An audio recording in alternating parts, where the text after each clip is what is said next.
Shalom, bagaimana kabarnya, sehat? Puji nama Tuhan, luar biasa diberkati Tuhan. Yuk langsung saja kita buka Alkitab kita. Matius 6 ayat yang ke-25 sampai yang ke-34.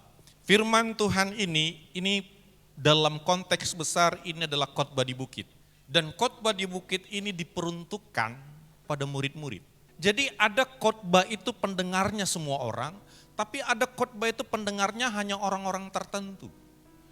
Dan pasal 5 sampai pasal 7 itu untuk orang tertentu, orang yang secara kerohanian sudah dewasa, orang yang sudah matang di dalam iman mereka.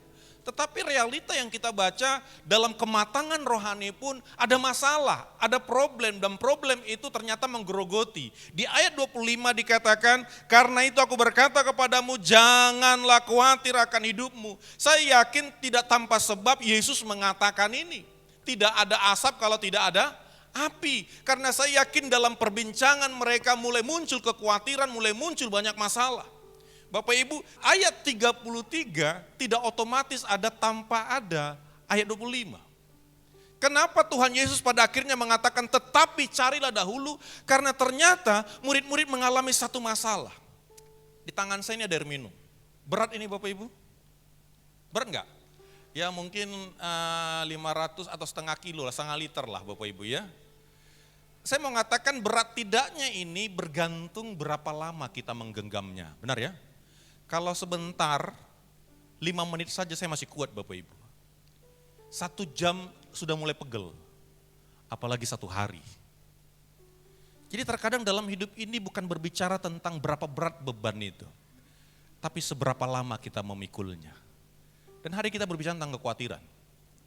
Pandemi ini mengajarkan kita bagaimana kita bisa mengelola kekhawatiran dalam kehidupan kita.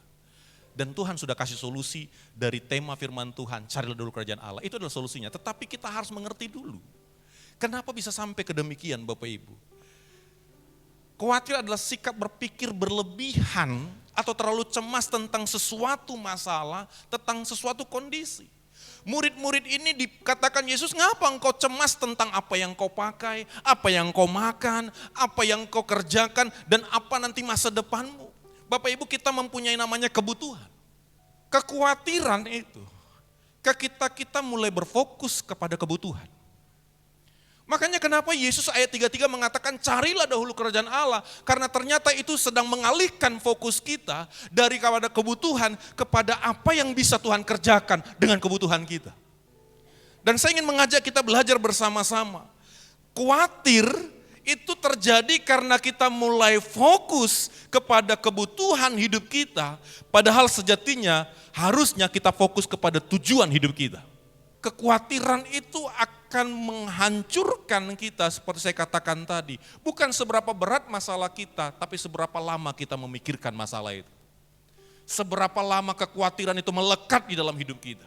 Kalau kita melihat Bapak Ibu, kekhawatiran membuat kita menjadi orang yang tidak bisa damai. Kekhawatiran membuat kita nggak nyaman. Kekhawatiran membuat kita akhirnya sakit. Kekhawatiran itu membuat kita akhirnya nggak bisa bekerja maksimal.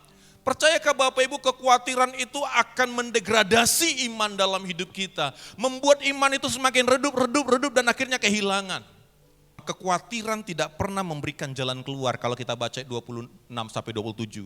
Kekhawatiran tidak pernah bisa memberikan kepuasan batin. Dan kekhawatiran tidak akan pernah bisa membuat iman kita bertumbuh.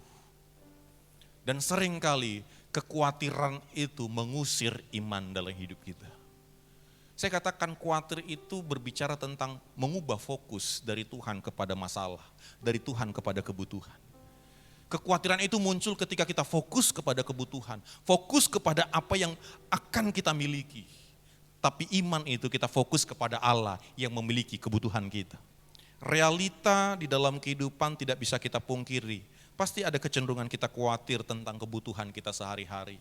Apalagi kita nggak tahu kapan corona ini selesai. Sudah mulai ada lagi varian baru namanya Delta, ya.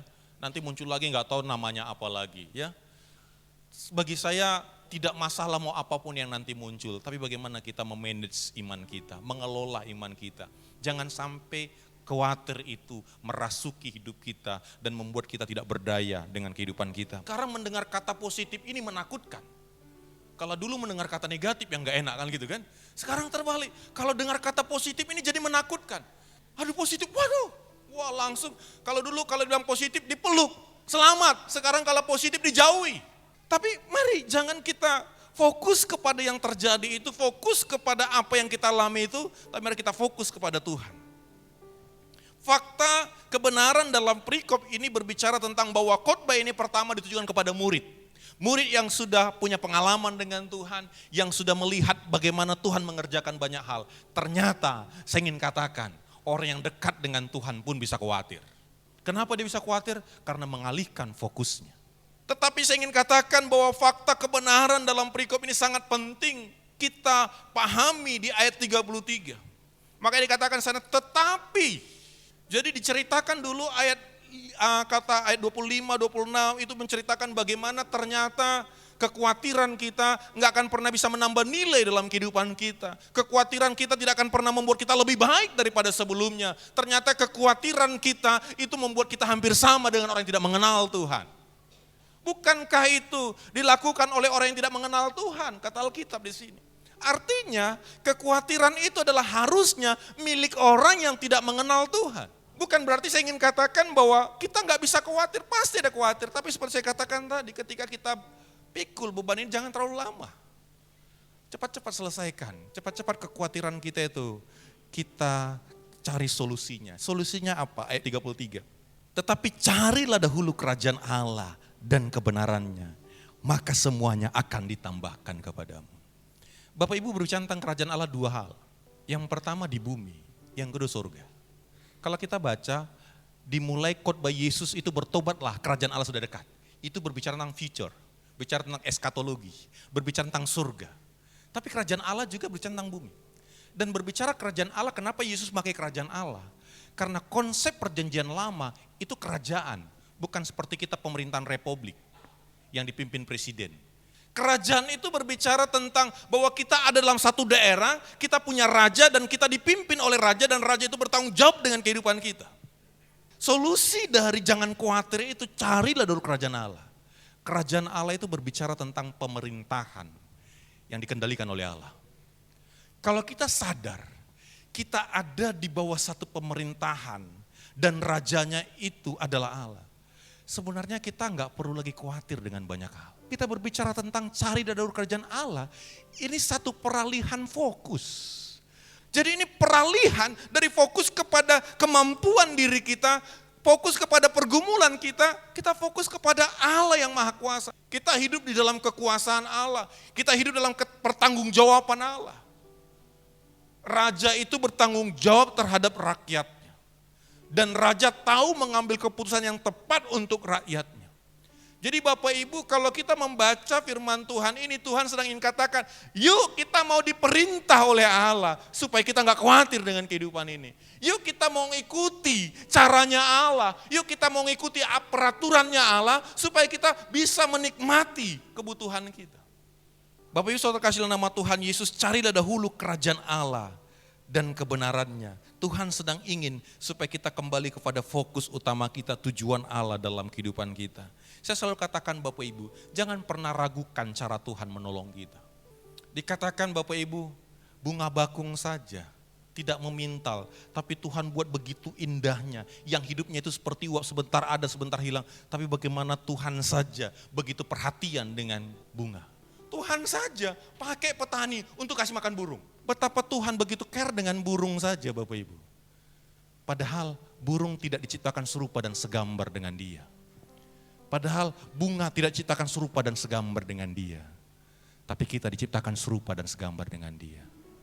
Bapak Ibu berbicara tentang kerajaan Allah, berbicara tentang kesadaran siapa kita dan siapa Allah kita. Tuhan coba membandingkan burung saja.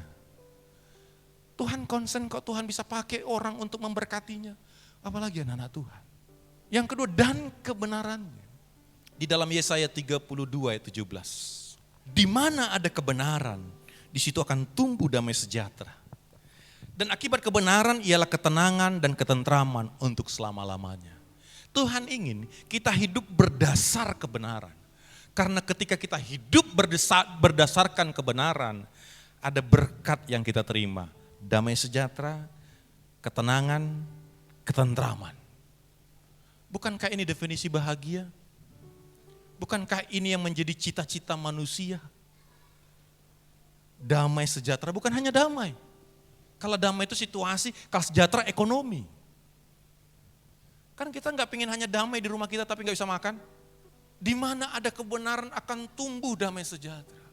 Ketika kita cari kerajaan Allah dan kebenarannya, maka berkat yang kita dapatkan, damai sejahtera.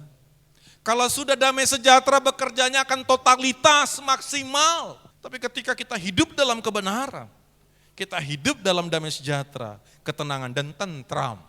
Saya ingin katakan kebenaran yang pertama itu berbicara tentang fakta. Bahwa kita ini berharga di mata Tuhan. Yuk kita lihat di ayat 27. Siapakah di antara kamu yang karena kekhawatirannya dapat menambahkan sasa saja dalam hidupnya? Dan mengapa kamu khawatir akan pakaian? Perhatikanlah bunga bakung yang tumbuh tanpa bekerja dan tanpa mintal. Namun aku berkata kepadamu, Salomo dalam segala kemegahannya pun tidak berpakaian seindah salah satu dari bunga itu. Jadi jika demikian Allah mendandani rumput di ladang yang hari ini ada dan besok dibuang, tidakkah ia akan terlebih lagi mendandani kamu? Artinya untuk bunga yang hanya sebentar saja Tuhan care, Tuhan peduli, apalagi kita yang berharga di matanya. Kalau kita sadar bahwa kita berharga dan kita menjadi perhatian Tuhan, disitulah kita mulai sadar. Ada banyak hal dalam kehidupan ini hanya yang perlu kita lepaskan, tidak perlu kita genggam terlalu lama. Kekhawatiran itu. Cara dalam kerajaan Allah artinya, mari hidup kita ini, dasar berpijak kita melihat dunia ini adalah kebenaran firman Tuhan. Dasar kita melihat masalah kita tolak ukurnya adalah kebenaran firman Tuhan. Ketika tolak ukur kita melihat situasi adalah kemampuan kita, memang kita lemah. Tapi ketika tolak ukur kita melihat dunia ini adalah kebenaran Allah, maka kita akan kuat. Karena apa? Kebenaran Allah menyatakan aku tidak akan pernah meninggalkan engkau, aku tidak akan pernah melupakan engkau. Kalau kita hidup dalam kebenaran itu kita akan survive, kita akan bangkit di tengah-tengah kegagalan kita. Tapi kalau kita hidup berdasarkan kebenaran kita, situlah kita hancur. Carilah dahulu kerajaan Allah dan kebenarannya. Kebenaran itu adalah firman Tuhan dan ketika kita berdasar kepada firman Tuhan ini, kita mampu menghadapi banyak hal. Mari kita hidup dalam kebenaran firman Tuhan. Ketika kita hidup dalam kebenaran firman Tuhan, kita akan melihat lagi dikatakan. Ayat 32, semua itu dicari bangsa-bangsa yang tidak mengenal Allah. Tetapi Bapamu yang di surga tahu bahwa kamu memerlukan semuanya itu.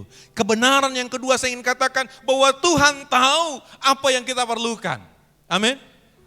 Tuhan tahu apa yang kita perlukan. Ketika kita sadar akan hal ini Bapak Ibu, mari kekhawatiran itu akan mulai redup. Saya katakan tadi, tetapi cara dalam kerajaan Allah itu peralihan daripada fokus kepada kehidupan, kita fokus kepada Allah. Kita fokus kepada kebenaran Allah sehingga kita mampu. Dan dilanjutkan, maka semua akan ditambahkan kepadamu. Wow. Saya yakin kita senang dapat bonus, benar? Kalau kita beli sesuatu, kadang selalu ada embel-embelnya. Kita beli motor dikasih helm. Tapi saya belum pernah menemukan ada orang beli helm dikasih mobil. Jangan dibalik hidup ini. Tapi selalu ketika kita mengutamakan yang utama, yang lainnya akan ditambahkan Tuhan. Tapi jangan balik. Jangan korbankan kebenaranmu hanya karena perutmu. Hidup dalam kebenaran itu artinya Bapak Ibu, kan orang yang khawatir akhirnya menggunakan segala cara untuk memenuhi kekhawatirannya. Akhirnya mulai menipu, akhirnya sudah mulai menghancurkan temannya dalam usaha, akhirnya banyak hal.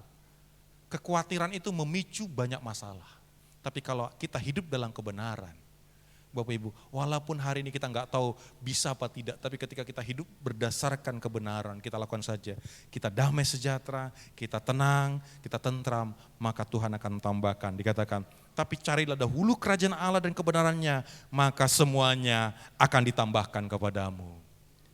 Ketika hidup kita mendahulukan Tuhan, mendahulukan kebenaran firman Tuhan, menjadikan firman Tuhan pondasi dan tolak ukur melihat kehidupan, Tuhan akan tambahkan. Tuhan akan tambahkan apa yang menjadi kerinduan kita hari-hari ini. Tapi bukan berarti semua Tuhan jawab. Tetapi saya mau katakan apa yang kita perlukan Tuhan tahu. Keinginan dengan kebutuhan itu berbeda. Tuhan concern kepada apa yang kita perlukan, bukan apa yang kita ingini.